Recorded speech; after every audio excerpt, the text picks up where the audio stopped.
High বন্ধুরা, আমি লাবণী। আমার নতুন একটি ব্লগে তোমাদের অনেক ভালোবাসা।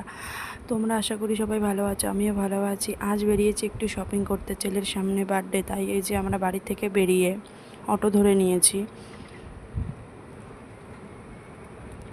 অটোতে যাচ্ছি। আর ছেলেরই পাশে স্কুল, বলছি আর 1 বছর পরে তুই ভর্তি হবি, এটাই বলা কথা। তারপরে চলে অটো থেকে নামার পরে বাই বাই করে দিলাম।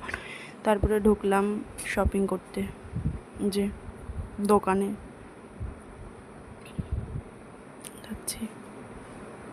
ছেলের বার্থডের জন্যই আসলে অ্যাকচুয়ালি শপিং, প্রায় শপিং করা হয়, তাহলেও ছেলের বার্থডে উপলক্ষে অবশ্যই তো করতেই হবে, তাই না? ঢুকে পড়েছি,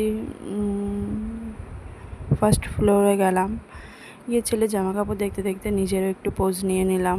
এই যে আমি একটু পোজ নিয়ে নিচ্ছি। তারপরে ছেলের ড্রেস নেওয়া হয়ে গেল, বেশ ভারী ছেলের ড্রেস। শুধু